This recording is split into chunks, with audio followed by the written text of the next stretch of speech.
तैयार हो गया? मैं अभी तुम्हारे लिए टोस्ट बनाती हूँ। ये लो आई, 1700 है, मैंने पॉकेट मनी से बचाई थी। मुझे क्यों दे रहा है? अपने पास रख, वो एग्जाम हो जाएगा ना तो दोस्तों के साथ पार्टी करने के लिए काम आ जाएंगे। नहीं आई, मुझे पता है नेहा दीदी कितनी मेहनत से पैसे कमाती है, आप दोनों कैसे घर चलाते हो। प्लीज आई, ये घर के लिए रख लो। अरे करण, हो क्या गया है तुझे? कुछ नहीं है, मुझे लेट हो रहा है। आई। बाय क्या? अरे नाश्ता तो करके जा, तब तक टीवी देख लेना, नहीं तो वो कंप्यूटर पे क्या करता है बातें वो कर लेना। हाँ करण, नाश्ता तो करके जा।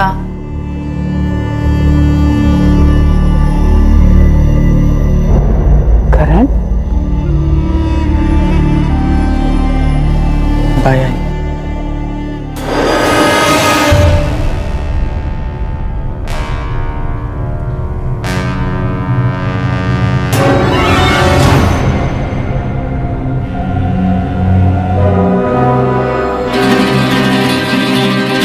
दर्द और मायूसी की अदृश्य चादर में लिपटा 18 वर्षीय करण माने जब कॉलेज के लिए निकला, तब उसकी मां को हल्का सा एहसास तो हुआ था कि कुछ अटपटा सा है, खासकर तब जब उसने अपनी जेब खर्च और उससे बचाए हुए पैसे उन्हें लौटाए थे। करण की इस हरकत में खामोश आह थी, एक संदेशा था, शायद मदद के लिए पुकार था।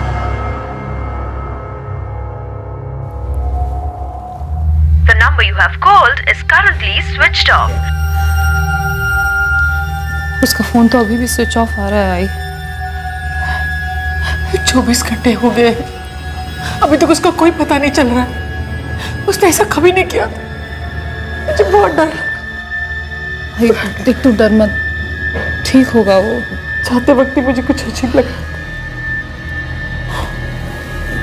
जाते वक्त वो मुझे अपने पॉकेट मनी के पैसे दे गए। कहाँ होगा मेरा बच्चा?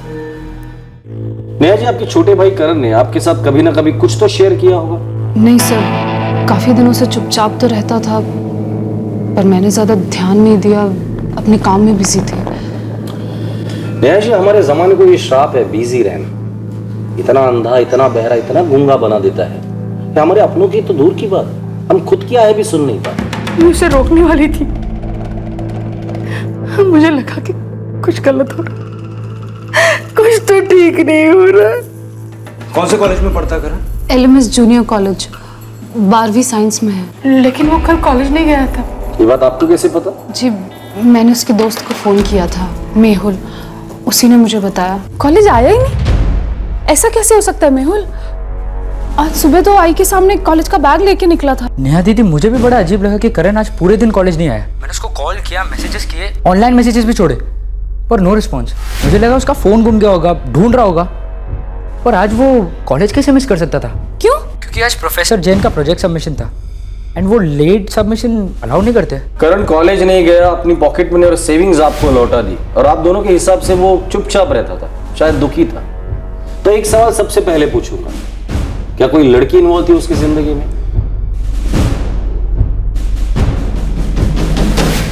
मेरा भाई करण बहुत ही स्टूडियस लड़का है, वो अपना सारा दिमाग सिर्फ पढ़ाई में लगाता है। नेहा जी, हम सभी 18 के रह चुके हैं और सभी जानते कि इस उम्र में दिल दिमाग पर हावी हो जाता है और हार्मोन्स दिल पर।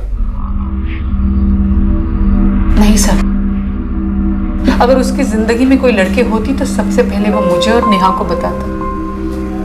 हम तीनों ही बहुत करीब हैं सर, हमारे बाबा को गुजरे 8 साल हो चुके हैं, तब से हम ही तीनों हैं एक दूसरे का सहारा। हम आपस में कुछ भी छुपाते नहीं हैं एक दूसरे से। लेकिन नेहा जी, कुछ चीजें होती है जो हम खुद से भी छुपाते हैं, तो किसी और के साथ कैसे शेयर कर सकते? खैर, करण का कोई दोस्त है जिसने उसके साथ बात की हो या कुछ शेयर किया हो? सर, उसका एक दोस्त है मेहुल, और दूसरा हमारी बुआ का लड़का रोहन, जो गिरगांव में रहता है। बचपन से ही दोनों बहुत क्लोज हैं, इसलिए सबसे पहले मैंने उसी को फोन किया था। नेहा ताई, करण ने 1 हफ्ते से मुझसे ही बात नहीं की, कोई SMS तक नहीं किया उसने मुझे। आज सुबह से घर नहीं आया है, आई से बोल के गया था कॉलेज जा रहा है। मुझे और आई को बहुत टेंशन हो रही है, मैं सोच रही हूँ पुलिस कंप्लेन कर दूँ, उसका फोन भी बंद बता रहा है। आप एक बार उसके कॉलेज के दोस्त मेहुल को ट्राई करो, वो दोनों काफी अच्छे दोस्त हैं। सर ये रोहन है, अभी अभी आपको इसी के बारे में बता रही थी मैं। ताई कुछ पता चला क्या? करण का पता चल जाएगा, उसकी फोटोग्राफ है हमारे पास, आप लोग उसका नंबर और बाकी की डिटेल्स भी दे दीजिए। मेरा बेटा मिल जाएगा ना? देखिए, करण को ढूंढने की हम पूरी कोशिश करेंगे। इस वक्त हमारा शक उसकी मायूसी पर है, तो तहकीकात की शुरुआत भी उसकी मायूसी से ही करेंगे। करण की खोज शुरू हो गई। जवानी के जजीरे पर नया नया दाखिल हुआ करण आखिर कहां चला गया था और क्यों? कई सवाल उसकी मां और बहन को परेशान कर रहे थे, लेकिन उनके जवाब करण के मिलने के बाद ही मिल सकते थे। लेकिन क्या करण कभी मिलने भी वाला था?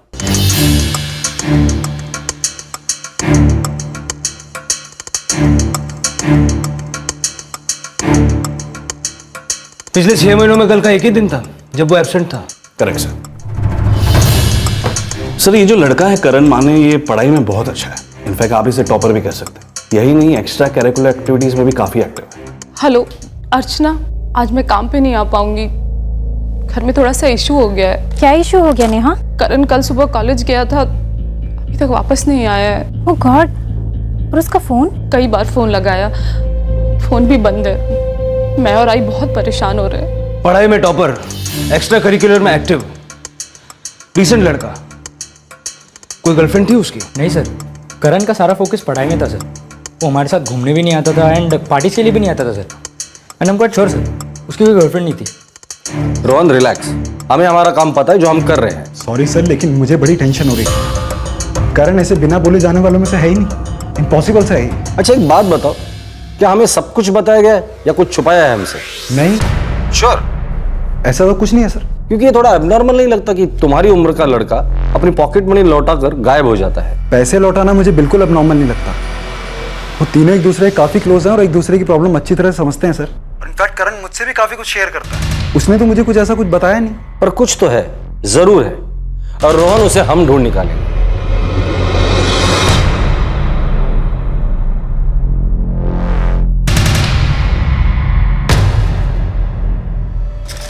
सर, करण माने के फोन रिकॉर्ड्स।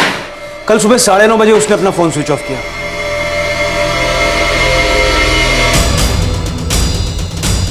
करण 9:30 बजे ही अपने घर से बाहर निकला।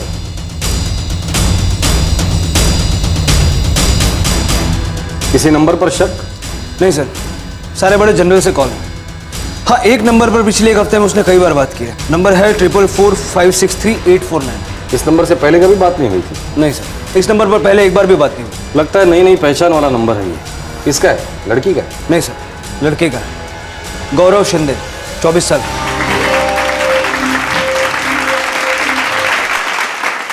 फोन करके बुला लो इसे। मैं जा रही है ड्यूटी पर।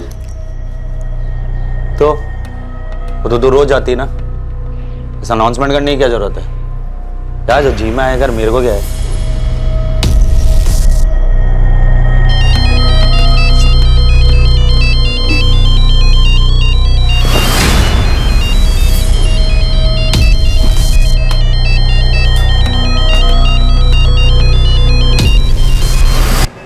हेलो,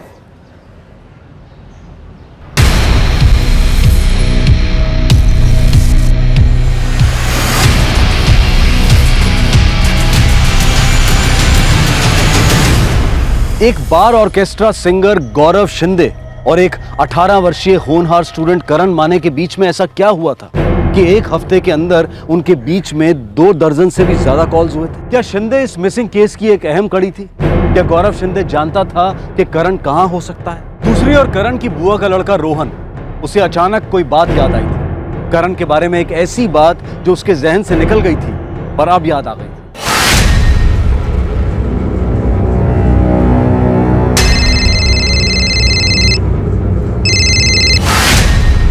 हाँ बोल करण। यार 10,000 चाहिए थे यार, बहुत अर्जेंट है। 10? अबे एटीएम हूँ क्या मैं? यार देखना प्लीज, कुछ हो सकता है क्या? ऐसा भी क्या अर्जेंट है बॉस?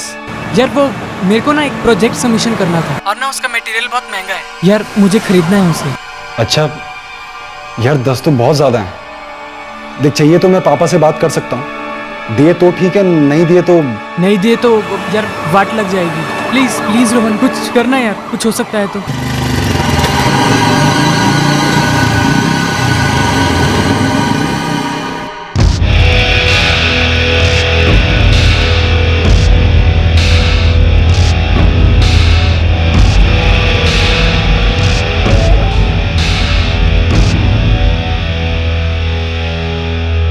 10,000 रुपए मांगे?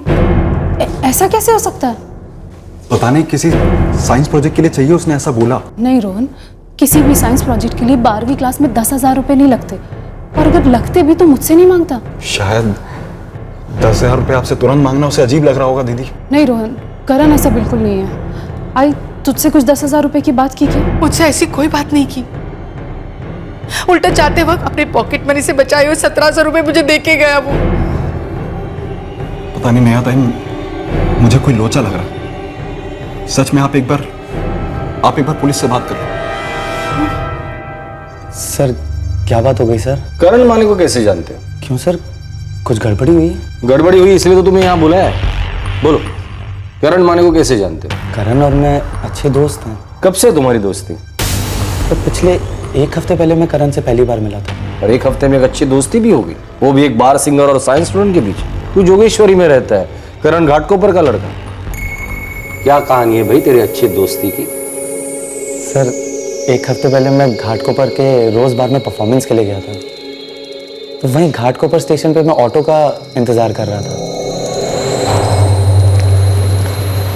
आप आनंद नगर जाओगे क्या? ये पीछे कौन बैठा है भाई, भूत है क्या? सर अरे नहीं यार, मैं आनंद नगर होते हुए जाऊंगा। जॉब दे सकता हूँ तुम चाहो तो। Thank you. आ जाओ आ जाओ।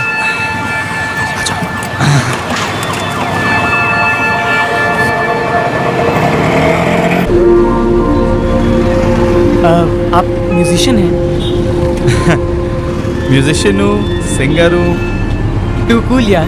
म्यूजिक का बड़ा शौकीन है करण, इसलिए हमारी जम गई। नंबर्स एक्सचेंज किए थे हम दोनों ने, फिर दिन में 1-2 बार मैसेजिंग या फोन पे बात हो जाती थी। पर पिछले 2-3 दिन से करण का ना तो कोई कॉल आया, ना ही कोई मैसेज। सर सब ठीक तो है ना? करण गायब है। गायब मतलब? गायब मतलब गायब, गुम, मिसिंग। 3 दिन पहले कॉलेज के लिए निकला था, लौटा नहीं। लेकिन ऐसे कैसे हो सकता है सर? करण ने तुम्हें कांटेक्ट करने की कोशिश की। देखो गौरव, अगर करण के बारे में कुछ जानते हो तो बता दो हमें, ताकि हमें उसे ढूंढने में आसानी हो जाए। सर मेरी और करण की तो ज्यादातर म्यूजिक को लेकर बात होती थी। हम दोनों पुराने गानों के फैंस हैं। पर्सनल बात तो कभी हुई नहीं सर। उसे पैसों की जरूरत थी, 10,000 रुपए किसी कॉलेज प्रोजेक्ट के लिए। 10,000? तुमसे मांगे थे उसने? नहीं सर। ये पैसों की बात 8-10 दिन पहले हुई थी, और लगभग तभी तुम दोनों की दोस्ती हुई थी। नहीं गौरव, ऐसा तो नहीं कि तुम कुछ भूल रहे हो या छुपा रहे हो? नहीं सर।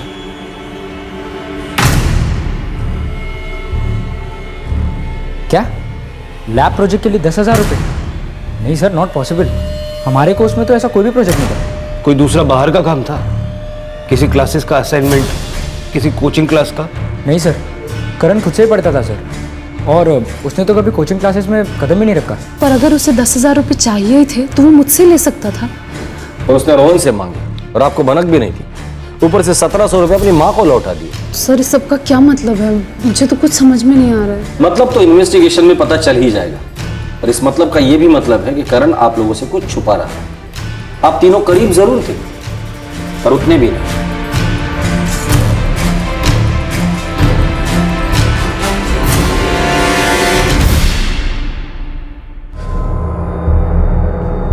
रोहन, तुमने मुझे बताया क्यों नहीं कि करण ने तुझसे 10,000 रुपये मांगे थे? बहुत अर्जेंट होता तो मैं इंतजाम करता। पापा मैं भूल गया था, माइंड से निकल गया मेरी। रोहन प्लीज मुझे एक बात बताओ, क्या तुम्हें ऐसी कोई भी बात मालूम है, कोई भी बात जो हमें नहीं मालूम? नेहा ताई, मैं कोई भी चीज क्यों छुपाऊंगा मैं? सर रोहन के कॉल रिकॉर्ड्स, शक करने लायक कुछ नहीं मिला। पर शक करने लायक जरूर कुछ तो हुआ है।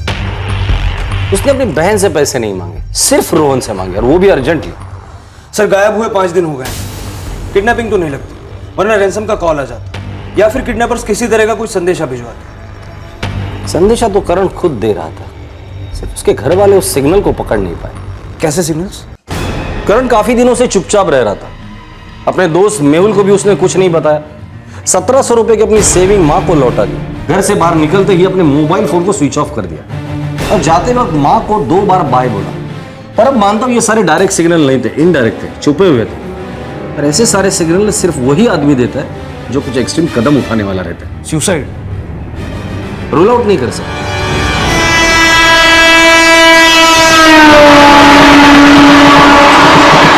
अब तक ये एक मिसिंग केस था, लेकिन धीरे धीरे इसका एक नक्शा उभर रहा था। अब ये साफ होता जा रहा था कि करण अपनी मर्जी से अपने लोगों को छोड़कर गया था, और शायद अपनी जिंदगी को भी। और दुर्भाग्यवश यही सच निकला।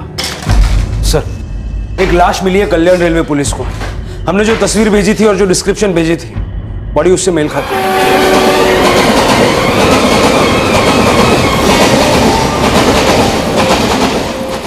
बॉडी के 3 टुकड़े हो चुके हैं। कहीं से भी किसी भी तरह की कोई आइडेंटिफिकेशन नहीं मिल पाई जिससे ये पता लग सके कि ये बॉडी किसकी है। मुझे लगता है सर कि ये लाश करण माने की है।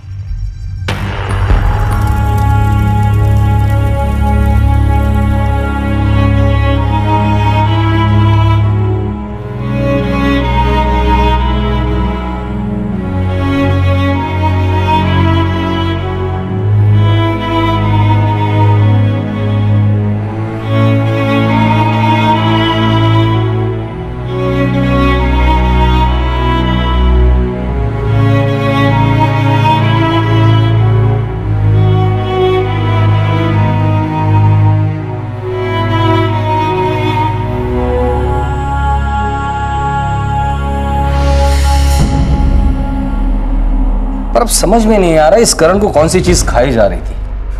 इसे पैसे किस लिए चाहिए? सर, ये लड़का अपने दोस्तों के साथ पार्टी वार्टी नहीं करता था, दिन रात पढ़ाई में लगा रहता था। समझ नहीं आ रहा इसने सुसाइड क्यों किया।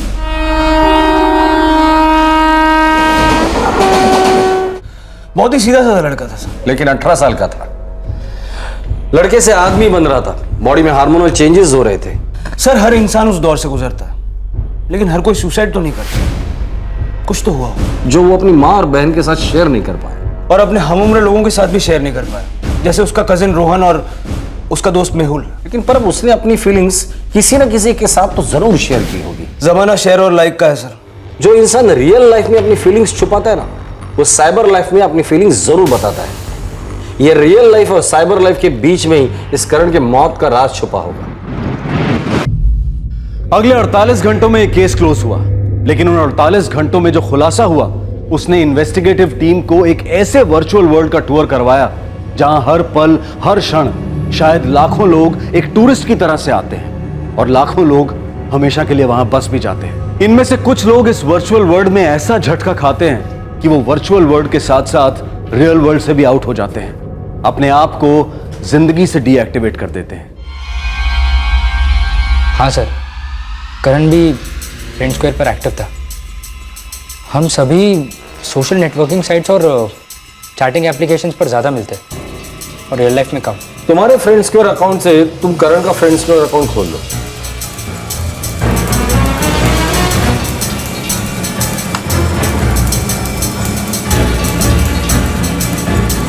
सर,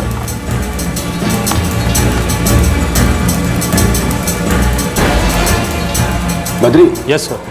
करण माने का मैसेज इनबॉक्स खोल सकते हो? मुझे 5 मिनट दीजिए sir. Mehul, thanks for the cooperation. जरूरत पड़ेगी तो दोबारा बुला लूंगा मैं। और हाँ, मुंबई छोड़कर कहीं जाना नहीं।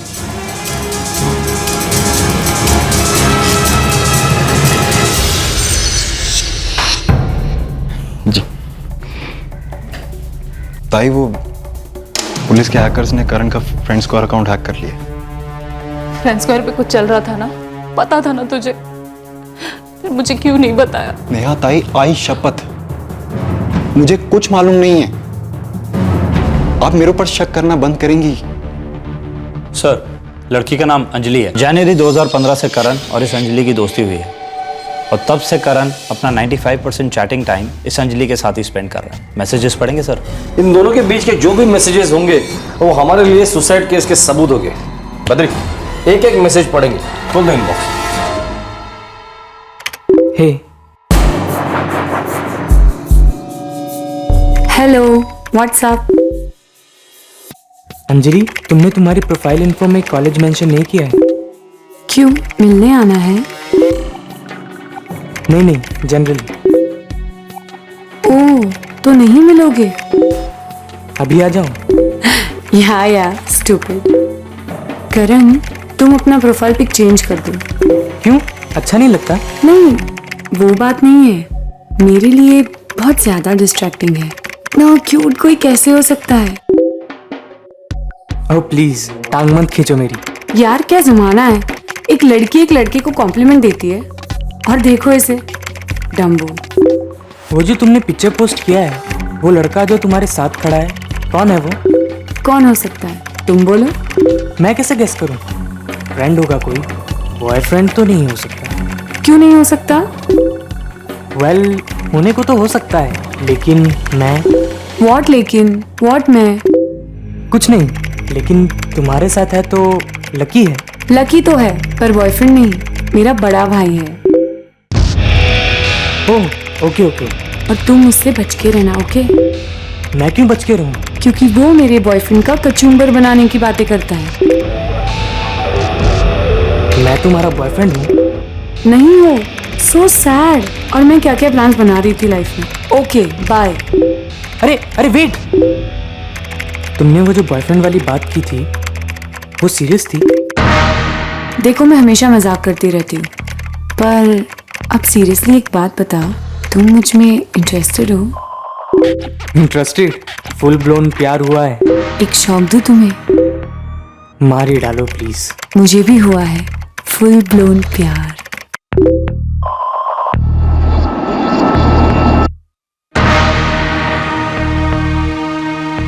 दस दिनों तक इनका इंटेंस रोमांस चला सर, और फिर बात नेक्स्ट लेवल तक पहुंच गई। करण, हम नंबर्स एक्सचेंज कर सकते हैं, पर कॉल सिर्फ मैं करूंगी जब मुझे करेक्ट लगे। तब तक no calls. Agreed? Agreed agreed. ये मेरा नंबर है, मैं तुम्हारी कॉल का वेट करूंगा। मेरा number, but never call, never. SMS कर सकते हो, but no calls. Done done.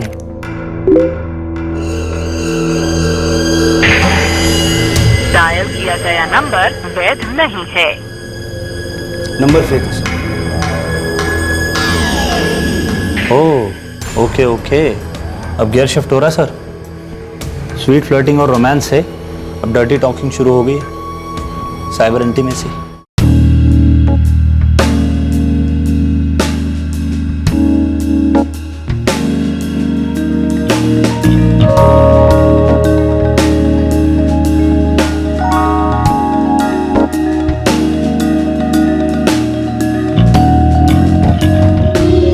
जाहिर सी बात है, ये अंजलि करण के साथ खेल रही थी और ये करण खेलना चाहता था। हाय हेलो से सीधी ऐसी बात है, वो भी इतना जल्दी?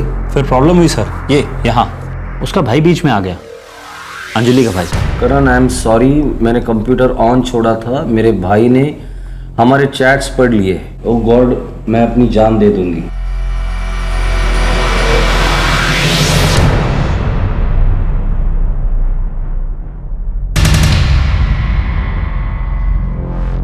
ये लास्ट दो मैसेज इनके बीच 12 जनवरी को है सर, और 18 जनवरी को करण ने रोहन से 10,000 रुपए मांगे थे। सर इस अंजलि के भाई ने करण को डराया धमकाया होगा। ये करण डर गया होगा। ये अंजलि के प्रोफाइल पर इसने कोई अपनी इन्फॉर्मेशन भी शेयर नहीं की। इस अंजलि तक हम कैसे पहुंच सकते हैं? सर इसके रियल वर्ल्ड का एड्रेस चाहे हमारे पास ना हो, पर इसके वर्चुअल वर्ल्ड का एड्रेस यानी आईपी एड्रेस मैं आपको दे सकता हूँ, पर 1 घंटे का टाइम लगेगा। 2 घंटे ले ले बद्री, पर किसी भी हालत में मुझे इस अंजलि का एड्रेस चाहिए, क्योंकि ये अंजलि एक ही लड़की है जो बता सकती है कि करण ने इतना भयानक कदम क्यों उठाया, क्यों जिंदगी से बेवक्त डिस्कनेक्ट हो गया।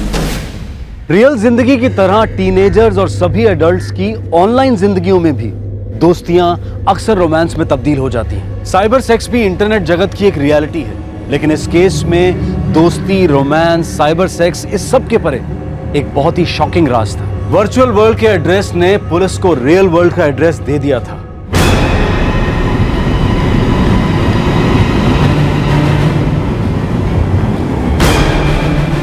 शक्ल पर इतनी मासूमियत और दिमाग में पता नहीं क्या चल रहा है। ये 10,000 रुपए भी इसी दिमाग की उपज लगती है। सर आईपी एड्रेस मिल गया। कहाँ का एड्रेस है? जोगेश्वरी का, गौरव शिंदे नाम के आदमी का इंटरनेट कनेक्शन।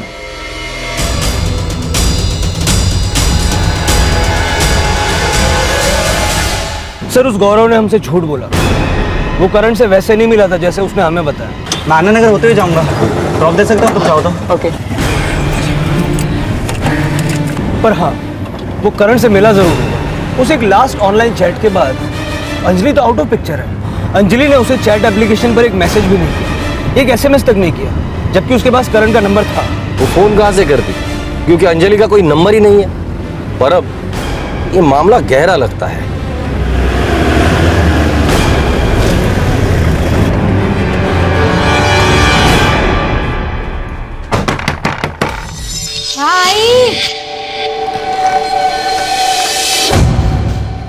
सर गौरव कहाँ है? सर वो निराली बार गया है, गाना गाता है ना उधर। आप कौन हो? मैं मिसेज उसकी ज्योति शिंदे। क्या हुआ सर? जरा अंजलि को बुलाना। अंजलि कौन साहब? गौरव की बहन अंजलि। और कौन? गौरव के आगे पीछे कोई नहीं है, ना भाई ना बहन, माँ बाप भी नहीं रहे। आप ये क्या बोल रहे हैं साहब? चचेरी ममेरी बहन होगी, कोई रिश्तेदार होगी। नहीं साहब, कोई नहीं है। हम दोनों का रिश्ता खुद ही डामाडोल चल रहा है, हम रिश्तेदारों से क्या रिश्ता रखेंगे? अपने दोनों तरफ कोई भी नहीं है अंजलि साहब। गौरव को फोन लगाओ। नहीं, तू फोल्ड ले उसके, जी माइनर प्ले कर रहा हूँ मैं। एक मिनट रुको यार।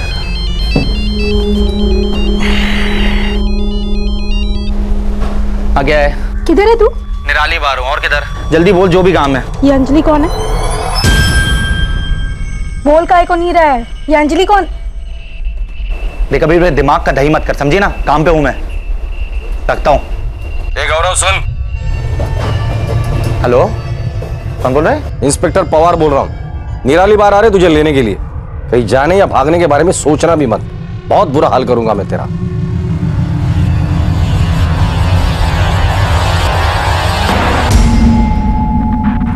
गौरव शिंदे, लोगों से सुना कि तू बहुत अच्छा गाता है, पर हमने तेरा गाना कभी सुना नहीं। गॉड गिफ्ट है तो पैसे कमा लेता है। अरे भाई, इस रूम में गॉड वॉड नहीं आता। गौरव शिंदे, तू अच्छा गाता है तो मैं अच्छा बजाता हूं। अब तेरे मुंह से मुझे एक ही गाना सुनना है, करण और अंजलि के लव स्टोरी का। लेकिन याद रखना, गाने के सारे बोल असली होने चाहिए। हर एक लाइन पिरो पिरो के गाना। एक भी लाइन गलत गाई ना तो बहुत बेसुरा आलाप सुनाऊंगा तुझे। तेरे कान के ड्रम फट जाएंगे। बोल, तू ही था ना करण को ब्लैकमेल करने वाला एडल चार्ट को लेकर? गौरव दादा मेरी बात सुनिए, प्लीज प्लीज दादा मेरी बात सुनिए। अबे क्या सुनूं बे तेरी? हाँ, सारी बातें पढ़ चुका हूं मैं। नंगा खड़ा तू मेरे सामने, समझा? गौरव दादा ऐसा कुछ नहीं है, आप गलत समझ रहे हैं। तूने मेरी बहन अंजलि के दिमाग में गंदगी भर रखी है। उसे गंदी गंदी बातें की है चैट पर, गंदी गंदी तस्वीरें भेजी है, वीडियो क्लिप भेजी है।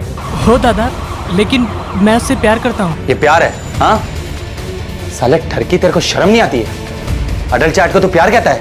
आई एम सॉरी दादा, I am really very sorry. अबे सॉरी का अचार डाल रहे, बहुत महंगी पड़ने वाली है तेरे को ये, बहुत भारी पड़ेगी ये गंदगी साले। सर मैं तो टाइम पास कर रहा था सर, मुझे लगा थोड़ा डराता हूँ, नचाता हूँ। नहीं गौरव शिंदे, ये सही लाइन नहीं गा रहा है तू। सही लाइन सही सुर में गा। करण को पैसे के लिए ब्लैकमेल तू ही कर रहा था ना? हाँ या ना? हाँ सर, मैं ही कर रहा था, लेकिन मुझे नहीं मालूम था बात यहाँ तक पहुँच जाएगी सर। मैं 10,000 कहाँ से लाऊंगा दादा? प्लीज प्लीज मुझे माफ कर दो। ए छिचोरे, तेरे को लास्ट चांस दे रहा हूं मैं प्रायश्चित करने का, और तू यहाँ पे मुझसे तोलमोल कर रहा है? हैं? 10,000 रुपए दे, नहीं तो सीधे जेल जाएगा तू। मैंने बहुत ट्राई किया है दादा, मुझे 10,000 कहीं से नहीं मिल रहे हैं। मेरी फैमिली बहुत गरीब है दादा, मेरे बाबा भी नहीं है। अबे अंजलि तुझसे भी ज्यादा गरीब है, लेकिन इज्जत बिकाऊ नहीं है उसकी, समझा? तूने उसकी इज्जत पर हाथ डाला है, कीमत तो तुझे चुकानी पड़ेगी। कल तक इंतजार कर रहा हूं तेरे 10,000 का, अगर नहीं आए ना तो तू जेल गया समझ।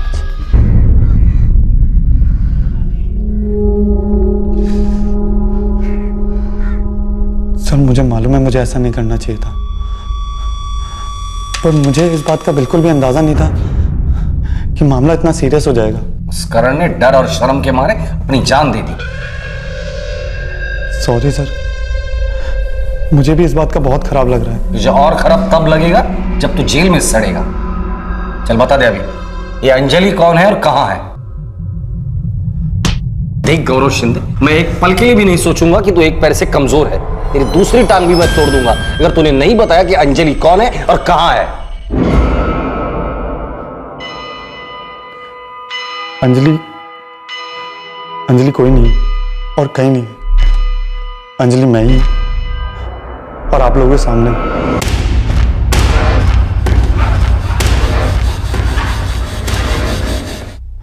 अंजलि एक फ्रेंड स्क्वायर पर फेक अकाउंट है जो मैंने बनाया था। देखो करण, नंबर्स एक्सचेंज कर सकते हैं पर कॉल सिर्फ मैं करूंगी। जब तक मुझे करेक्ट लगे तब तक नो कॉल्स। अग्रीड? सर वो जो नकली प्रोफाइल में जिस लड़की की फोटो है। कौन है वो? सर वो मैंने इंटरनेट पर से डाउनलोड की थी। सुंदर थी तो चिपका दी, और उसी लड़की को करण सच समझकर चैट करता था। रोमांस, अडल्ट चैट सब। वो इमेजिन करता था कि मैं वही लड़की। प्लीज ऐसा मत करो करण, मुझे कुछ कुछ होता है। Oh God, oh no, stop it please. तुम सच में जानना चाहते हो मैंने क्या पहना है? बहुत ज्यादा ठीक नहीं हो रहे हो। Naughty boy. इतना गंदा गेम खेला उस बेचारे लड़के के साथ। सर बेचारे तो हम भी हैं ना सर। बाहर में गाना गाने का कोई शौक नहीं और ना ही कोई ढंग की कमाई होती। पैसे कमाने का ये प्लान बनाया तूने? प्लान नहीं बनाया, वो तो कुछ और करते करते कुछ और हो गया। तो क्या कर रहा था तू? सिंगिंग करियर एकदम गोल है मेरा। सोचा था किसी टैलेंट शो में जाऊंगा, लेकिन उसके लिए भी पैसे लगते, इमेज विमेज लगती है। इसलिए मैंने अपना एक फैन पेज बनाया, फ्रेंड स्क्वायर। पर जैसे ही मैंने उस पर अपना थोबड़ा चिपकाया सर, एक लाइक नहीं मिला। एक मिला सिर्फ मेरा। फिर एक दिन यूं ही मैंने अपने प्रोफाइल फोटो की जगह एक सुंदर सी मॉरिशस की मॉडल का फोटो डाला, और देखते देखते मेरे अकाउंट को 800 लाइक्स मिले। तभी मैंने अंजलि का एक फेक प्रोफाइल बनाया, सोचा कभी काम आएगा। और रैंडमली करण ने उस पर एक फ्रेंड रिक्वेस्ट भेजी, यानी अंजलि, जिसको मैंने एक्सेप्ट की। उसके बाद तूने उसके लाइफ के साथ खेला? नहीं, इतना डीप नहीं सोचा था मैंने। मैं तो सिर्फ टाइम पास कर रहा था। फिर एक दिन ख्याल आया क्यों ना इससे 2 पैसे कमा लिए जाए। इसमें बुराई क्या है? वैसे भी मेरी बीवी मुझसे ज्यादा कमाती है। मैंने सोचा चांस लेते हैं, और तब ये अंजलि का भाई जाग गया। तेरे अंदर का अंजलि का भाई नहीं जागा था, तेरे अंदर का छिछोरा इंसान जागा। तेरे अंदर की विकृति, गंद और लालच जागी थी। उस भोले भाले लड़के को इतना डराया कि उस बेचारे ने शर्म के मारे अपनी जान दे दी। सर मुझे भी बहुत दुख है सर उस बात का, लेकिन मैं खूनी नहीं हूं सर। मैं सिर्फ थोड़े पैसे कमाना चाहता था। एक बात बोलूं? बोल। हमारी शादी के 6 महीने में मैं समझ गई थी कि अपनी नहीं पटेगी। तो फिर छोड़ देते मुझे? माँ बाबा ने बहुत प्यार से शादी की थी, तुझे छोड़ती तो उन्हें बहुत दुख लगता। पर देख ना मेरा गुड लक, तो खुद ही छूट गया मेरी जिंदगी से। सोचा नहीं था गौरव तो इतनी घटिया हरकत करेगा।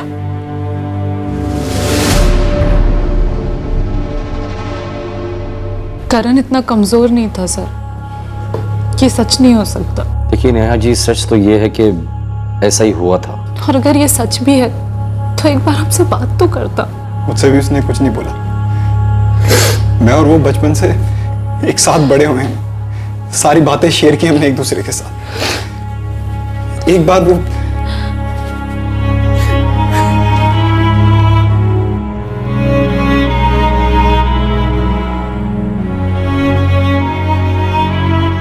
एक बार बात तो की होती, कोई बुरा नहीं मानता, कोई नहीं डांटता।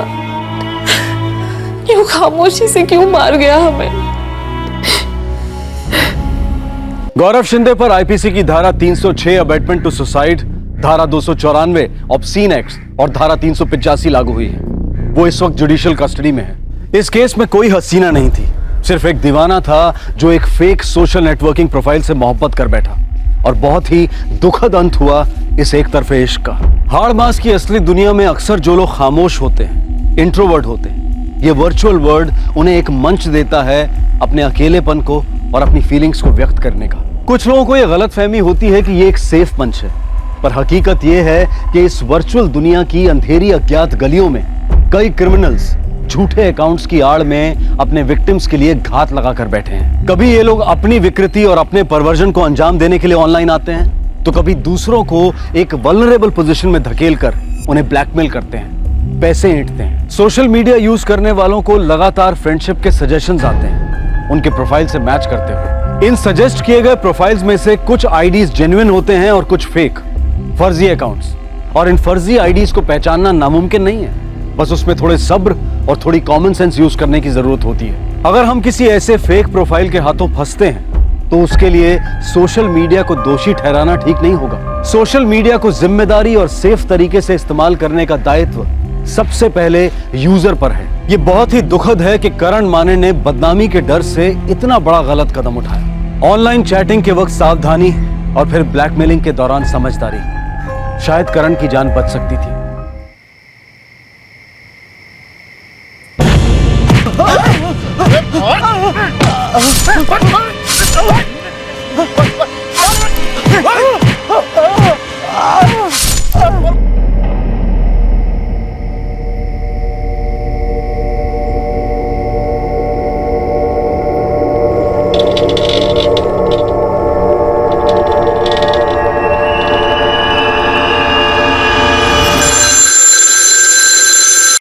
Hello Udaipura police control room. Sir मेरा नाम गौरव शर्मा है। यहाँ रेहाली रोड पर सीमेंट फैक्ट्री के पास एक आदमी जख्मी हालत में पड़ा है। नाम सर महेश गोयल। हाँ महेश गोयल है सर। ठीक है, हम जल्द से जल्द पुलिस टीम और एम्बुलेंस भेज रहे हैं।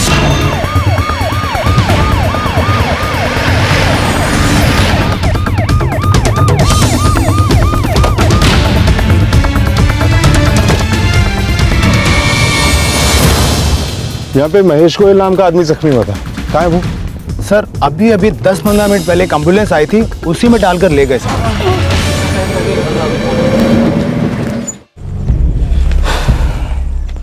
चौधरी पूरा एरिया स्कैन करो, फॉरेंसिक टीम और फोटोग्राफर्स को भी बुलवाओ। सब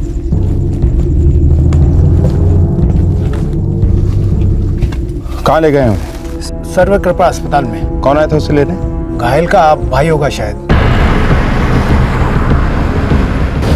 सर महेश गोयल का ऑपरेशन चल रहा है, डॉक्टर से बात नहीं हो पाई। ये महेश गोयल नाम कुछ सुना सुना लगता है। क्या ये वही महेश गोयल है जो लोक जागरण पार्टी का कैंपेन करता है? वही है सर, मैंने लोक जागरण पार्टी का स्टिकर भी देखा उसकी बाइक पर।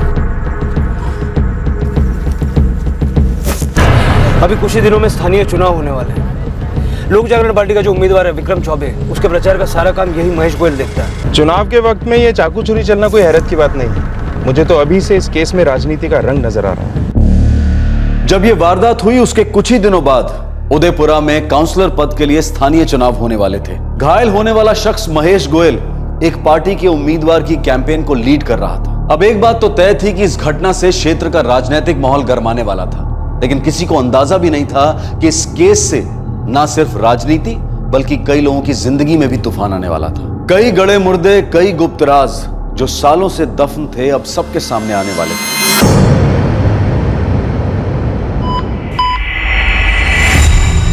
डॉक्टर साहब कह रहे थे कि भैया बहुत सीरियस है। आपको इस हादसे के बारे में कैसे पता चला? सर वो मैंने बताया था। आप कौन? गौरव शर्मा। सर जब पुलिस कंट्रोल रूम में मैंने फ़ोन किया तो महेश जी होश में थे। सर वो मैंने कमलेश जी को फ़ोन किया तो वो एम्बुलेंस लेकर आ गए। जब महेश जी होश में थे तो उन्होंने बताया कि उन पर हमला किसने किया? हाँ सर। कौन है ये चंदू? चंदू यानी चंदन गुप्ता, कस्तूरी गुप्ता का पति। वो कस्तूरी गुप्ता जो इंडियन प्रजातांत्रिक पार्टी की उम्मीदवार है और इस बार हमारे सामने चुनाव में खड़ी। विक्रम चौबे जी, आपको ये लगता है कि ये हमला पॉलिटिकल राइवलरी की वजह से हुआ?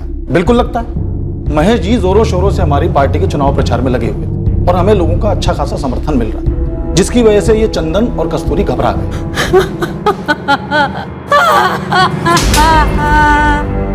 यार चिंता मत कर, भैया ठीक हो जाएंगे, उनको कुछ नहीं होगा। हम ये राजनीतिक दुश्मनी वाला एंगल जरूर टटोलेंगे। तब तक ये बताइए कि महेश जी की किसी से कोई दुश्मनी, कोई झगड़ा? भैया के किसी से कोई दुश्मनी नहीं। वो तो बहुत ही सरल स्वभाव के व्यक्ति।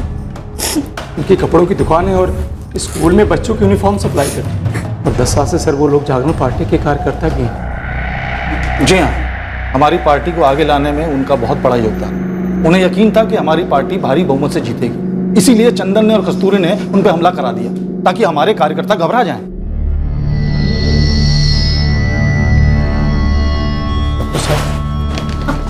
भैया ठीक तो हो जाएंगे ना? देखिए खून बहुत बह चुका है, अभी तो कुछ कहना जल्दबाजी होगी। डॉक्टर हम उनसे मिल सकते हैं? फिलहाल तो वो बेहोश है और एक ऑपरेशन भी बाकी है, वक्त तो लगेगा। इंस्पेक्टर, अगर आपने चंदन गुप्ता को गिरफ्तार नहीं किया तो हमारे कार्यकर्ता चुप नहीं बैठने वाले, हम भी ईंट का जवाब पत्थर से देंगे। विक्रम जी, हम एक्शन लेंगे और बहुत जल्द मुजरिम हमारी पकड़ में होंगे, लेकिन अपने तरीके से छानबीन करके। तब तक आपसे एक विनती है कि शांति बनाए रखिए और अपने कार्यकर्ताओं से भी यही कहिए।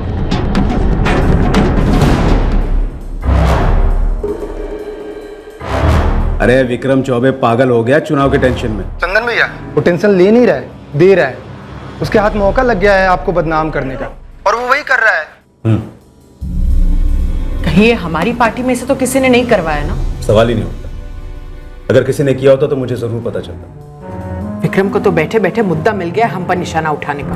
बैठे बैठे दुनिया में कुछ भी नहीं मिलता। मुझे तो लगता है ये सब कुछ विक्रम का ही किया धरा है। लोगों की हमदर्दी हासिल करने के लिए उसी ने ये नाटक किया। पर अब हम क्या करेंगे? तो राजनीति में आरोप प्रत्यारोप तो चलते ही रहते हैं। मैं सब संभाल लूंगा। एक तरफ जहां एक आदमी ऑपरेशन थिएटर में अपनी जिंदगी के लिए लड़ रहा था, वहीं दूसरी तरफ दोनों पॉलिटिकल पार्टीज के बीच में आरोप प्रत्यारोप का सिलसिला शुरू हो चुका था। एक पार्टी इल्जाम लगा रही थी तो दूसरी पार्टी उन इल्जामों को बेबुनियाद बताकर अपना पल्ला झाड़ने की कोशिश कर रही थी। लेकिन इस केस का एक तीसरा पहलू भी था जहां इस वक्त फिक्र और दहशत का माहौल बना हुआ था। मुझे खुद नहीं पता कि गड़बड़ कैसे हो गई। हाँ, मुझे पता है कि महेश काफी सीरियस है। अब क्या कर सकते हैं? हाँ, मामला तो गरमाएगा ही। देखिए, चुनावी माहौल काफी गर्म है। विक्रम चौबे हमारी पत्नी के खिलाफ इलेक्शन लड़ रहा है। अब विक्रम के घर में अगर किसी को जुकाम भी हो जाए तो उसका इल्जाम वो हम पर ही देगा। चुनाव जीतने के लिए लोग किसी भी हद तक जा सकते हैं। महेश गोयल विक्रम चौबे के घर का सदस्य नहीं है, उसकी पार्टी का वर्कर है। और आपको बता दूं, उसे जुकाम नहीं हुआ है, उस पर हमला हुआ है, वो भी जानलेवा। और आप हम पर शक कर रहे हैं? वैसे हमने महेश गोयल से जुड़े सभी लोगों की डिटेल्स निकलवाई। उसकी किसी से दुश्मनी हो ऐसा कुछ सामने नहीं आया है। सिर्फ एक ही कनेक्शन बन रहा है कि वो आपके खिलाफ चुनाव प्रचार कर रहा है। और जैसा कि आपने कहा है कि चुनाव जीतने के लिए लोग किसी भी हद तक जा सकते हैं। सारी हदें तो विक्रम चौबे ने पार कर दी। इंस्पेक्टर, बाहर जाकर देखिए वो किस तरह से इस मुद्दे का इस्तेमाल करके लोगों की सहानुभूति लेने की कोशिश कर रहा है। उनके कार्यकर्ता पूरी कोशिश कर रहे हैं हंगामा खड़ा करने की। ये तो हमने अपने वर्करों को रोक रखा है, वरना हमारी पार्टी की जड़ें भी बहुत गहरी हैं। हम भी ईंट का जवाब पत्थर से दे सकते हैं। बाद में हमसे मत कहिएगा कि हमने आपको आगाह नहीं किया। चेतावनी के लिए शुक्रिया। वैसे ऐसे मामलों से निपटना हम जानते हैं। आप अपनी राजनीति कीजिए, हम अपना काम करें। आप गलत दरवाजे पे दस्तक दें। उन्हीं के पार्टी के किसी अंदर के आदमी का काम। तो कहावत तो आपने सुनी होगी ना कि एक तीर से दो शिकार। मेजर अटैक, हम लोग महेश जी को नहीं बचा पाए।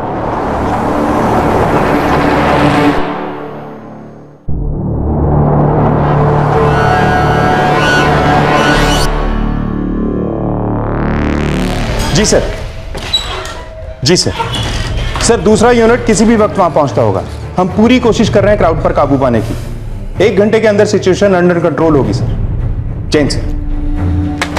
सर, क्राउड कंट्रोल से बाहर जा रहा है। अगर फोर्स यूज करने की परमिशन दे दें तो? उसकी जरूरत नहीं पड़ेगी। मेरी एसपी साहब से बात हो गई है। वो लोक जागरण पार्टी के एमएलए प्रदीप प्रजापति से बात करेंगे कि वो अपने कार्यकर्ताओं को शांत रहने की अपील करें। तुम एक काम करो, ये FIR चेंज करो। ये अटेम्प्ट टू मर्डर का केस अब मर्डर केस बन चुका है। एसपी साहब, मैं समझ सकता हूँ, लेकिन मैं क्या कर सकता हूँ? कार्यकर्ता बहुत गुस्से में है। महेश गोयल को बहुत मानते थे ये लोग, उनका अपना आदमी था वो। प्रदीप जी, अगर ये हिंसा बढ़ती रही तो उसका असर इन्वेस्टिगेशन पर भी होगा। अब आप ही बताइए कि हम इस वायलेंस को रोकें या इस केस को सॉल्व करें। ठीक, मैं अपने कार्यकर्ताओं को समझाने की कोशिश करता हूँ, लेकिन हाँ, आपको भी एक बात की गारंटी देनी होगी कि आप जल्द से जल्द गुनहगार को पकड़ेंगे और उसे सजा दिलवाएंगे। आखिर मुझे अपने कार्यकर्ताओं को कुछ तो आश्वासन देना होगा। आई अश्योर यू सर, लेकिन इस वक्त बहुत जरूरी है कि ये आग काबू में आ जाए, तभी तो हम अपना काम सही तरीके से कर पाएंगे। ठीक है एसपी साहब, ठीक। विक्रम को फोन लगाओ, उससे बोलो कि बहुत हो गया हल्ला मचाना, बस करो। कहीं ऐसा ना हो कि उसकी बाजी उल्टी पड़ जाए। अभी फोन लगा उसको।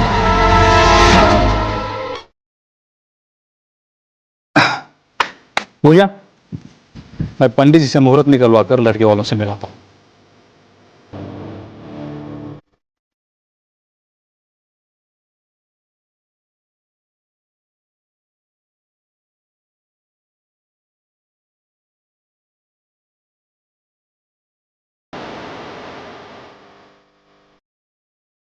माँ मैं कॉलेज जा रही हूँ, बाय।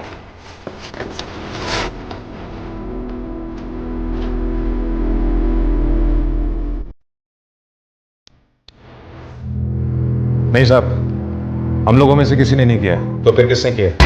अभी तक पता नहीं चला साहब, लेकिन हम ढूंढ निकालेंगे। आप टेंशन मत लो। टेंशन मुझे नहीं, तुझे हो जाएगा अगर जल्दी पता नहीं लगा। साहब पक्का भाड़े के टट्टू थे, दो थे ना, एक को तो पक्का ढूंढ निकालेंगे। एक मिल गया तो दूसरा अपने आप हाथ लग जाएगा। तू पहले एक को तो ढूंढ। साहब पता तो नहीं है, लेकिन हम ढूंढ निकालेंगे। लेकिन कब? सबसे यही डायलॉग सुन रहा हूँ। महेश गोयल पॉलिटिक्स में था, पर उसे इस तरह सड़क पर रोककर मारना कोई मामूली बात नहीं साहब। वो जो कोई भी होगा डेयरिंग वाला होगा साहब। तो पता लगा ये डेयरिंग वाला डर के मारे किस बिल में छुपा बैठा है? साहब मैंने आपसे कितनी बार कहा है कि चंदन गुप्ता ने ही मेरे भाई का खून किया है, लेकिन आप उनसे पूछताछ करने की बजाय हमसे सवाल जवाब कर रहे हैं। हमारे भैया के लिए उनका परिवार, उनकी पार्टी, उनकी दुकान, यही सब उनकी जिंदगी थी। साहब महेश गोयल इस एरिया में काफ़ी फेमस था। मुझे नहीं लगता इस एरिया कोई आदमी महेश के नाम की सुपारी उठाएगा। हो सकता है सुपारी लेने वाला बाहर का हो और जिसने सुपारी दी है वो यहीं का है। मेरे पास इसकी कोई जानकारी नहीं है साहब, पर कोशिश जारी। तू अपनी बता, तूने आखिरी काम कौन सा उठाया था? 6 महीने पहले ही तो बेल हुआ है। वो दिन है और आज का दिन, तौबा कर लिया उस काम से। अब तो आप लोगों की मेहरबानी, सिर्फ दाल रोटी चल रही है साहब। दाल रोटी नहीं, बिरयानी भी मिलेगी। पहले कोई काम की खबर लेके आ।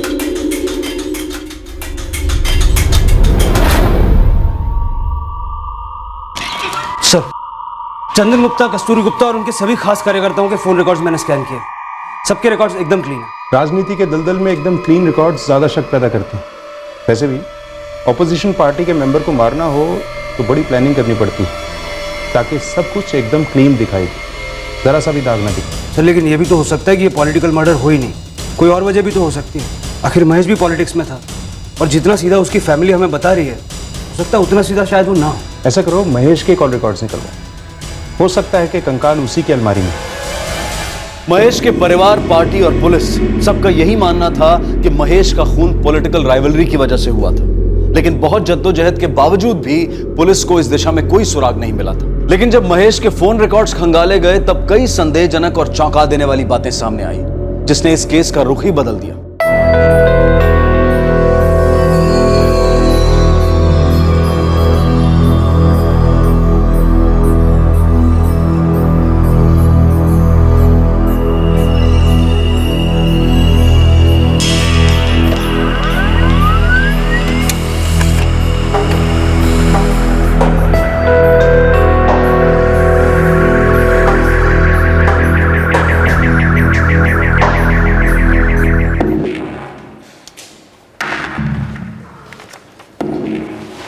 तीर निशाने पे लगा है। Yes sir. महेश गोयल की 16 मार्च तक रोजाना एक नंबर से बात होती थी। 16 मार्च के बाद एक बार भी नहीं हुई, और उसके ठीक 4 दिन बाद यानी 20 मार्च को महेश पर हमला हुआ। ये 44456789 ये किसका नंबर है? किसी पूजा जायसवाल का। इस पूजा जायसवाल की हर रोज महेश से बात होती थी, फिर अचानक बातचीत होना बंद हो गई। इस पूजा जायसवाल से अपना बातचीत करना तो बनता है।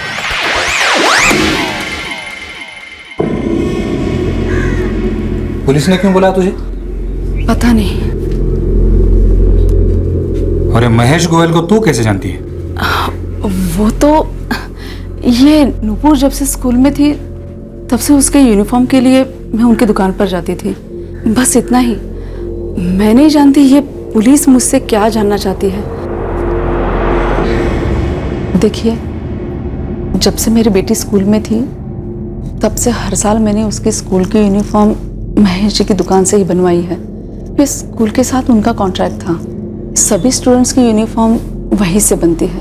सभी जन जानते हैं महेश जी को, और मैं भी 10 साल से पहचानती हूँ। लगता है आप काफी करीब से जानती थी उन्हें। आपके फ़ोन रिकॉर्ड्स बता रहे हैं कि आप दोनों में रोज़ाना बात होती थी। अब हर रोज़ एक नई यूनिफॉर्म तो नहीं बनवाती होंगी ना आप? ये कैसी जान पहचान थी कि कभी 4, कभी 6, कभी 8, कभी कभी तो 18 कॉल्स होते थे और हर कॉल कम से कम 3 मिनट का। मैंने कहा ना, मेरी सिर्फ जान पहचान थी और कुछ नहीं था। जब कोई इस तरह से नजरें चुरा कर कहता है ना कि कुछ नहीं था, तब जरूर कुछ ना कुछ होता है। मुझे भी दुख है उनके मरने का, लेकिन मुझे नहीं मालूम उन्हें किसने मारा और क्यों। वो बहुत भले इंसान थे। तो उस भले इंसान से आपने अचानक बात करना बंद क्यों कर दिया? और वो भी उनकी मौत के 4 दिन पहले। ना उन्होंने कॉल किया ना आपने। जान सकता हूं क्यों? जब तक आप जवाब नहीं देंगी मेरे सवाल चलते रहेंगे। मेरा उनके साथ रिश्ता था, बहुत ही करीबी रिश्ता।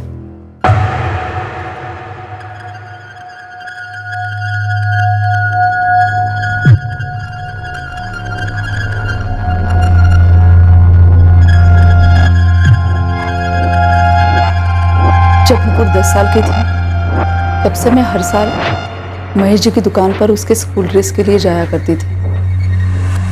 उन दिनों मैं अपनी शादी से खुश नहीं थी और मेरे पति दामोदर भी मुझसे नाराज रहते थे। तभी मुझसे महेश जी मिले और आप दोनों का अफेयर शुरू हो। मैं भी अपनी शादी से खुश नहीं।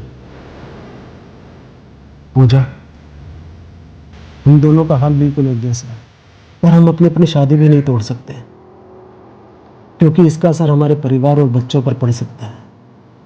मैं समझती हूँ हम अपने बच्चों को नाराज नहीं कर सकते, लेकिन हम खुद को भी नाराज नहीं करेंगे। अगर किसी को तकलीफ दिए बिना हम थोड़ा सा खुद के लिए जी लेते तो इसमें गलत क्या है?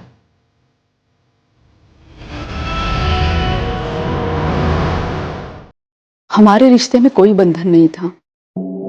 हमें तो बस एक दूसरे का साथ अच्छा लगता था और हम एक दूसरे से अपने मन की बातें शेयर किया करते थे। फिर ये शेयरिंग अचानक 16 मार्च के बाद बंद कैसे हो गई? किसके घर पता चल गया था, आपके या महेश के?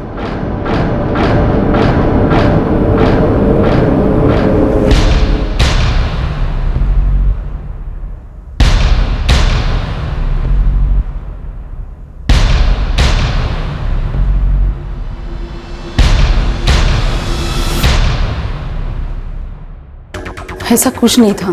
तो फिर क्यों 16 मार्च के बाद आप लोगों के बीच बात नहीं हुई? क्योंकि 16 मार्च को मैं अपने पति और बेटी के साथ में गांव जा रही थी और उसी दिन मैंने उन्हें फोन किया था। हम लोग आज निकल रहे हैं, 4 दिन बाद ही लौटेंगे। भगवान करे नुपुर को ये लड़का पसंद आ जाए और ये रिश्ता तय हो जाए। देखना सब अच्छा होगा। अच्छा ही होगा। अगर ये 4 दिन आप मुझे फोन ना करें, मैं बात नहीं कर पाऊंगी। कुछ कहने की जरूरत नहीं है। अरे मैं भी एक बेटी का बाप, सब समझता हूँ। हाँ, और तुम वापस आने के बाद मुझे खुशखबरी जरूर सुनाना नुपुर की शादी की। जी।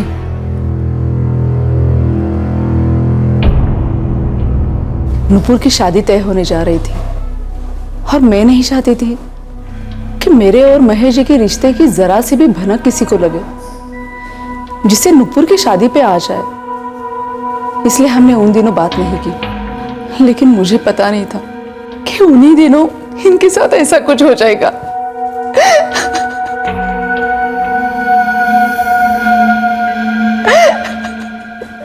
इनका 10 साल से अफेयर चल रहा था, मुझे पता तक नहीं चला।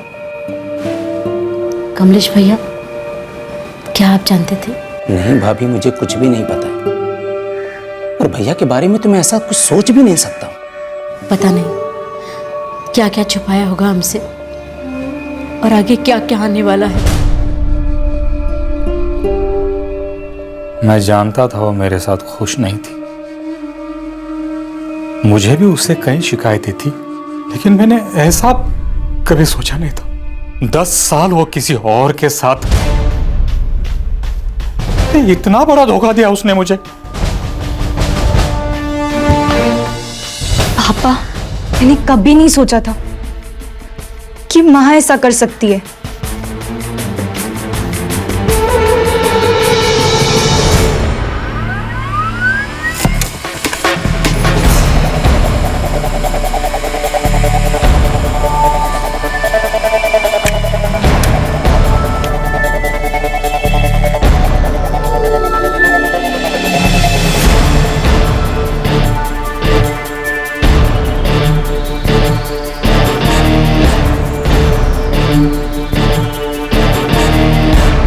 सर, पूजा और उसके पति दामोदर के फोन रिकॉर्ड्स चेक किए। महेश गोयल की पत्नी शांति गोयल और कमलेश गोयल के रिकॉर्ड्स भी देखे। कुछ भी सस्पिशियस नहीं मिला। लगता है इन दोनों की फैमिलीज को इन दोनों के अफेयर का पता नहीं। कमाल है, 10 साल से इनका अफेयर था, रोजाना बात होती थी, फिर भी किसी को कुछ नहीं पता था। महेश के पार्टी वर्कर्स तक को नहीं पता। पार्टी की पब्लिसिटी करता था और अपने कारनामों को पार्टी और परिवार सबसे छुपा के रखा। मुझे ऐसा लगता है कि इस महेश के पीछे एक और महेश छुपा था जिसे कोई नहीं जानता। पता नहीं इस नकाब के पीछे छुपे महेश ने और क्या क्या कारनामे किए होंगे। महेश गोयल का एक नया चेहरा उभर कर सामने आया था जिससे उसके अपने भी वाकिफ नहीं थे। महेश ने बड़ी चालाकी से अपने उस चेहरे को नकाब के पीछे छुपा कर रखा था, लेकिन क्या कोई ऐसा था जो उसकी इस दूसरी शख्सियत को जानता था? साहब, इस एंगल को तो कुरेदा ही नहीं था। जब कुरेदना शुरू किया तो पूरा कुआं निकला। सीधा सीधा बोल। सीधी बात तो यह है साहब कि जो महेश था लेडीज के मामले में एकदम टेढ़ा था, एक नंबर का औरत बाज। फिर किसी को खबर कैसे नहीं हुई इस बारे में? बहुत चालू आदमी था साहब। उसका काम था स्टूडेंट लोगों का कपड़ा बनाने का। अब ज़्यादातर स्टूडेंट के कपड़े बनवाने और सिलवाने कौन आता है? उनकी माँ। ये साला महेश उन लेडीज लोगों पर लाइन मारता था। तो उसकी दुकान में काम करने वाले तो जानते होंगे ना इस बारे में? साहब, आपने बोला तो हमने खबर निकलवाई, वरना कोई दुकान में काम करने वाला इस मैटर पर क्यों बोलेगा भला? और ऊपर से जो लेडीज लोग थी वो सब शादीशुदा थी। अगर कंप्लेंट करती तो उनकी भी बदनामी होती, इसलिए वो भी चुप रहती थी। और साहब, ये पूजा जायसवाल अकेली नहीं थी, और भी बहुत रही होंगी, लेकिन कोई सामने क्यों आएगा भला? महेश की मौत की वजह कहीं यही तो नहीं? पूरा चांस है साहब।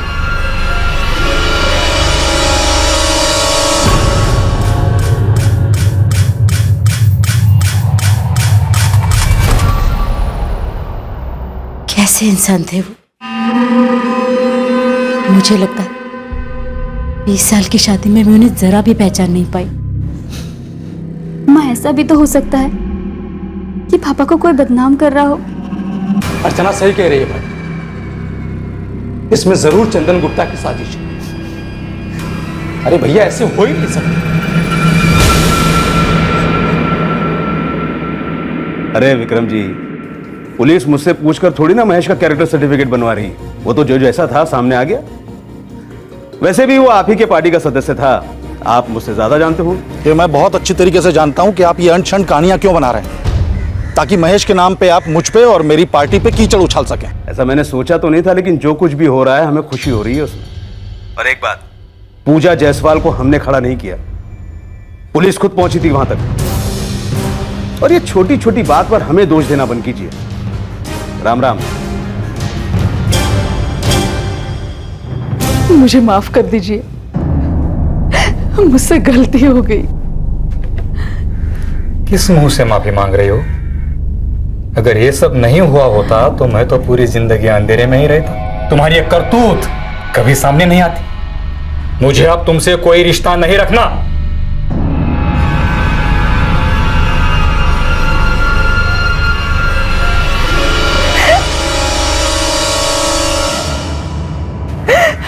माँ, मुझे आपको देख के शर्म महसूस होती है।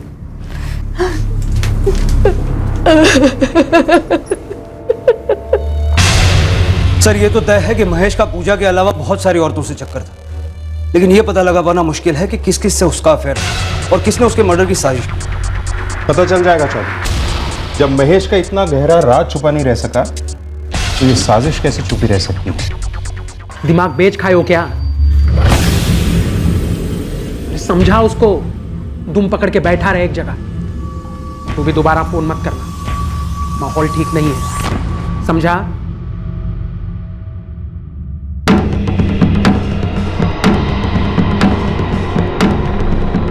सर, राघव आया, कहता है कोई बड़ी खबर है। बुलाओ उसे। साहब, आप वो मोहन शुक्ला को जानते हैं ना? हाँ, जानता हूँ। तेरी बिरादरी वाला ही है ना, हिस्ट्री शीटर। क्या वो साहब, उसका इशू चल रहा है इन दिनों। किसके साथ? सचिन जेटली के साथ। ये सचिन जेटली कौन है? साहब, हमारी बिरादरी का ही है, हिस्ट्री शीटर। कहाँ रहता है? यहाँ का नहीं है साहब, बाहर वाला है। मोहन, ये गलत है। काम तो किया ना मैंने। तू भी जानता है तूने क्या किया। एक तो सारा काम उल्टा कर दिया। मालूम है तेरी वजह से कितना बड़ा झमेला हुआ है। हमने बात की है सेठ से, कहा कुछ टाइम रुकने का। अरे लेकिन बस। साहब, वो चाय वाला है ना, वो मेरा दोस्त है। उसके कानों में जो पड़ा उसने मुझे बताया। मोहन और सचिन के बीच पैसे की बात पे कुछ पंगा चल रहा था। पक्का सुपारी के पैसे होंगे। और साहब पिछले एक हफ्ते में हमारे यहाँ एक ही कांड हुआ है।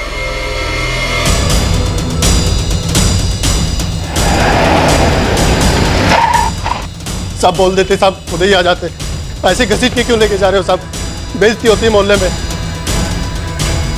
बुलाया तब जाता है जब खबर चाहिए हो, जब खबरें खोदनी पड़ती तो घसीटना पड़ता। चलो साहब मेरी बात सुनो साहब।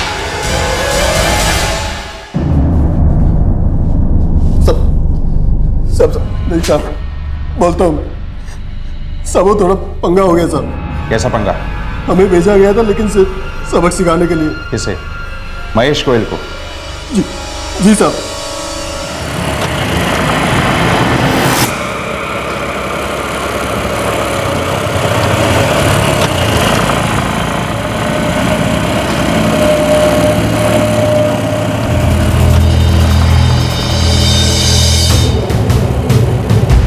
उस गधे सचिन की वजह से सब हुआ सब। मैंने कहा था एक आध बार करना है, लेकिन वो मारता ही गया। अबे तेरा दिमाग फिर गया था क्या? कितनी बार घुसेड़ा तू? हमें पता नहीं चला यार। अब क्या गिन गिन के घुसेड़ता? अबे पागल, एक ही बार बहुत था। देखना तू, बहुत बड़ा पंगा हुआ तेरी वजह से। तो प्लान मारने का था, जान से मारने का नहीं। जी सर। किसका प्लान था? कौन मास्टर महेश को सबक सिखाना चाहता था? सेठ जी वो पैसे लेने कब आऊं? साले किस बात के पैसे? जो बोला था वो तो किया नहीं। किसने बोला था मारने को? सॉरी सेठ जी, वो गलती हो गई। वो मेरे साथ जो बंदा था ना, उसने ज्यादा ही हाथ घुमा दिया। कौन बोला था ऐसे पागल को साथ में ले जाने को? पता है वो महेश सीरियस है, शायद मर भी सकता है। अरे बाप रे, ये तो बहुत बड़ी गलती हो गई सेठ जी। ऐसी की तैसी तेरी गलती की। कुछ दिन चुपचाप बैठ और दोबारा फोन मत करना मुझे, वरना तेरी ये गलती हमारे गले का फंदा बन जाएगी। मेरा कब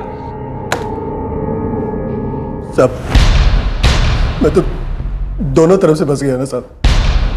एक तो सचिन सुपारी के पैसे के लिए मेरा दिमाग खा रहा था, और इधर नरेश सेठ भी मेरा पैसा नहीं दे रहा था। ये नरेश कौन है? क्या काम करता है? सब नरेश सेठ का कैटरिंग का बिजनेस है। सचिन कहाँ मिलेगा? एक एक करके सारी कड़ियां जुड़ रही थीं और यह केस सॉल्व होने की कगार पर था। हमलावरों का मकसद महेश गोयल की जान लेना नहीं था, वो सिर्फ उसे सबक सिखाना चाहते थे। इस हमले का मास्टरमाइंड था उसी इलाके में केटरिंग का बिजनेस चलाने वाला नरेश शर्मा। लेकिन नरेश शर्मा की क्या दुश्मनी थी महेश से, और वो उसे किस बात के लिए सबक सिखाना चाहता था?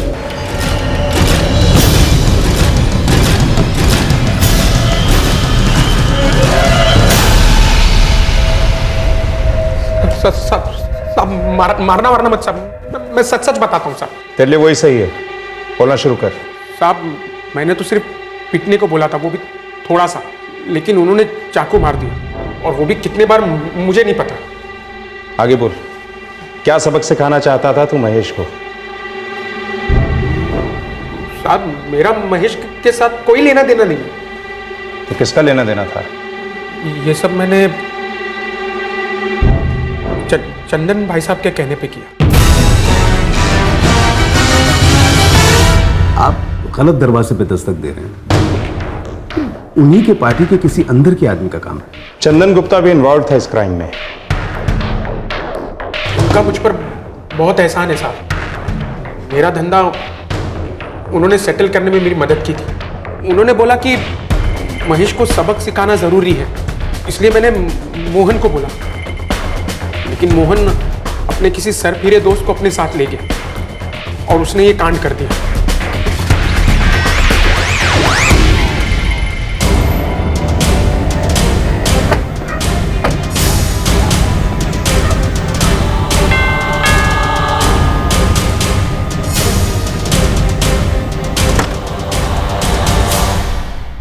अब शायद हम सही दरवाजे पे दस्तक दे रहे हैं मिस्टर चंदन गुप्ता। बात क्या है इंस्पेक्टर?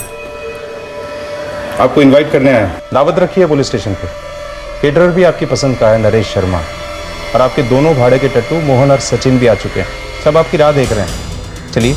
महेश गोयल के मर्डर के पीछे आपका हाथ है?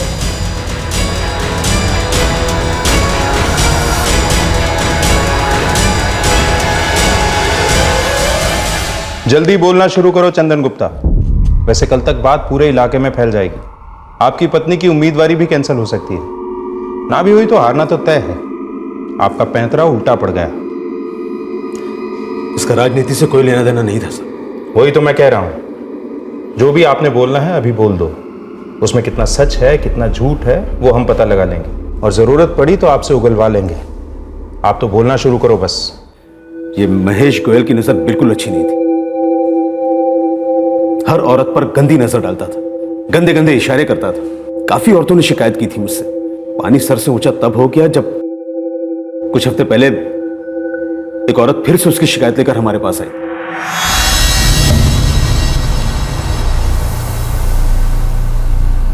कब से चल रहा है ये सब?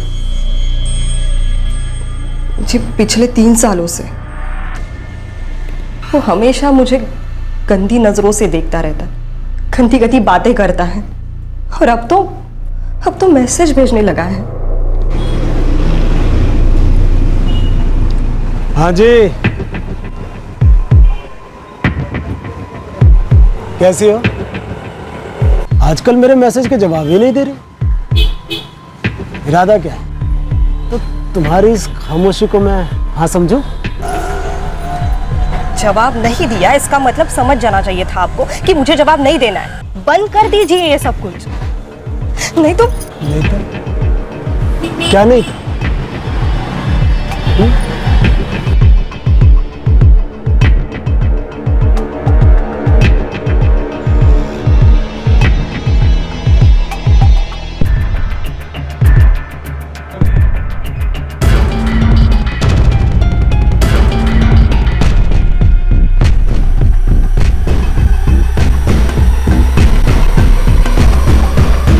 आपको दिखाना था इसीलिए मैसेज डिलीट नहीं किया। वो हर रोज इसी तरह के मैसेज भेजता रहता है और हर रोज मैं उसे डिलीट करती हूँ। कभी कभी ऐसा लगता है कि मेरे पति ने वो पढ़ लिए तो क्या समझ बैठेंगे वो। एक बार ऐसे भी लगा कि नया नंबर ले लूं, लेकिन पति तो तब भी सवाल पूछेंगे ना। महेश गोयल 1 नंबर का बेशर्म इंसान है। वो जानता है मेरी मजबूरी को और उसी का फायदा उठा रहा है। मुझे समझ में नहीं आ रहा कि मैं क्या करूं। आप ही मेरी मदद कीजिए। ये कोई पहली बार नहीं हुआ था। इलाके की कई औरतें परेशान थी उससे, मुझे आकर कंप्लेन करती थी और मुझे बहुत गुस्सा आता था। ये औरतें बेबस थी, चुपचाप सह रही थी। तो महेश शराफत का मुखौटा पहने शान से घूमता था। जो मैसेज लिखता था, जो भेजता था, मैं तो आपके सामने बोल भी नहीं सकता। ये कोई कारण नहीं हुआ किसी की जान लेने का। आप एक पार्टी के लीडर हैं, इसका मतलब ये नहीं है कि आप किसी को भी मार डालें। मैं तो सिर्फ उसे पिटवाना चाहता था ताकि उसे सबक मिले और औरतों को परेशान करना बंद करे। अगर आप ऐसा चाहते थे तो पुलिस में कंप्लेंट कर सकते थे। अगर मैं ऐसा करता तो मुझ पर राजनीति करने का आरोप लगता। आप उन औरतों को भी कंप्लेंट करने के लिए बोल सकते थे। वो शादीशुदा औरतें, और महेश जानता था कि जो अपने पति से ये सब बातें नहीं कह सकती वो पुलिस में कंप्लेंट क्या करवाएंगी। तो आपने खुद ही ये समाज सेवा करने का फैसला कर लिया और अपने उस वफादार नरेश को ये काम सौंपा।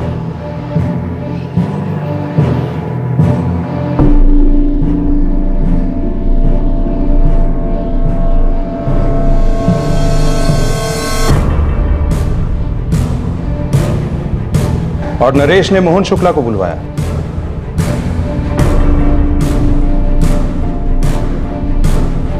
ये 10,000 एडवांस, बाकी सबक सिखाने के बाद। सेठ जी, इस काम को पूरा करने के लिए एक आदमी और लगेगा। 10 गुना पैसे उतने ही मिलेंगे जितने तय हुए। ठीक है। और मोहन ने बाहर से एक दूसरे हिस्ट्री शीटर को बुलाया, सचिन जेटली। दाम कम है क्योंकि जान से नहीं मारना, सिर्फ पीटना है। बॉल करेगा या नहीं? ठीक है चल। वैसे भी आजकल बहुत मंदी चल रही है यार, बता देना कब करना है। ठीक है, बोलता हूँ। और एक भाड़े के टट्टू ने हाथ ज्यादा घुमा दिया। अगर आप चाहते तो महेश के खिलाफ पुलिस केस बनता, उसे जेल भी हो सकती थी अगर आप कोशिश करते, लेकिन आप तो खुद ही फैसला करने निकले। अब आप महेश के मर्डर के जुर्म में जेल जाएंगे और साथ में जाएगा आपका वफादार नरेश। इन हिस्ट्री शीटर्स का तो अंदर बाहर चलता रहता है।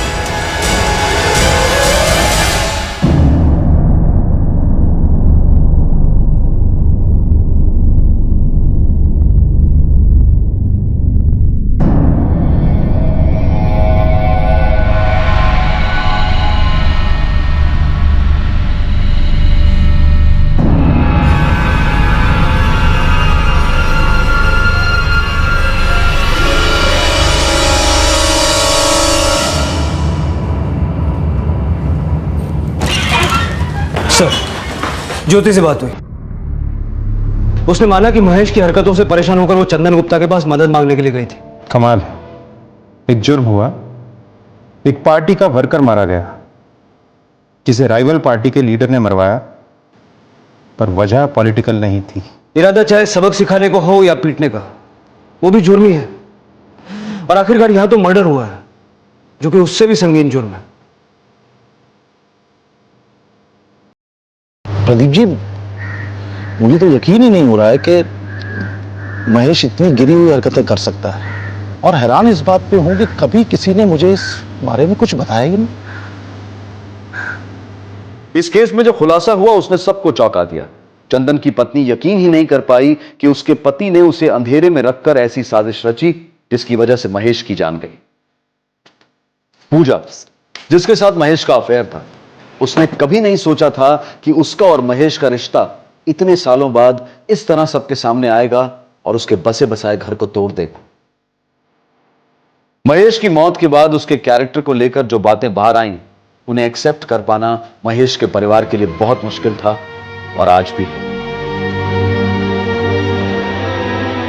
चंदन गुप्ता, नरेश शर्मा, मोहन शुक्ला और सचिन जेटली, इन चारों को आईपीसी की धारा 302 के तहत हत्या के लिए, धारा 34 के तहत कॉमन इंटेंशन के लिए और धारा 120B के तहत आपराधिक षड्यंत्र रचने के लिए बुक किया गया है।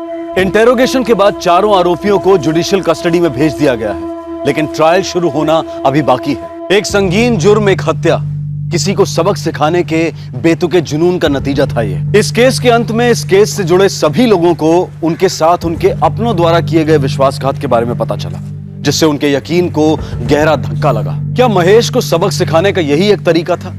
क्या महेश गोयल की पुलिस में कंप्लेंट करके या उसकी पार्टी के किसी वरिष्ठ सदस्य से बात करके इस प्रॉब्लम का हल नहीं निकाला जा सकता था? अगर किसी ने बात करने की कोशिश की होती तो यकीनन इसका हल जरूर निकल सकता था। किसी भी तरह के हैरेसमेंट, उत्पीड़न से निपटने का यही एक प्रैक्टिकल तरीका है कि उसके खिलाफ कंप्लेंट दर्ज कराई जाए और डटकर उसका मुकाबला किया जाए। कानून को अपने हाथ में लेने से बेहतर है कि कानून के दायरे में रहकर ही समस्या का समाधान ढूंढा जाए। इसमें कोई दो राय नहीं कि महिलाओं को इस तरह के हैरेसमेंट का कदम कदम पर सामना करना पड़ता है, और ये कभी भी आसान नहीं होता। अक्सर जब महिलाएं इसके खिलाफ आवाज उठाती हैं तो उन्हें बहुत से मोर्चों पर जूझना पड़ता है।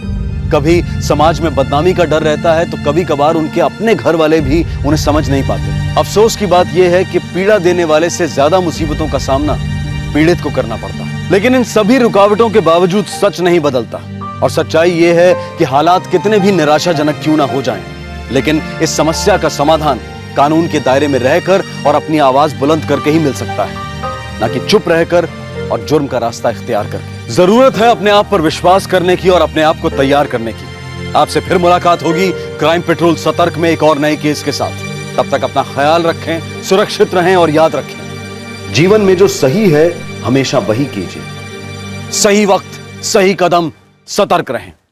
जय हिंद। इस तरह के और भी एपिसोड देखने के लिए हमारे चैनल को सब्सक्राइब करें और बेल आइकन दबाना ना भूलें।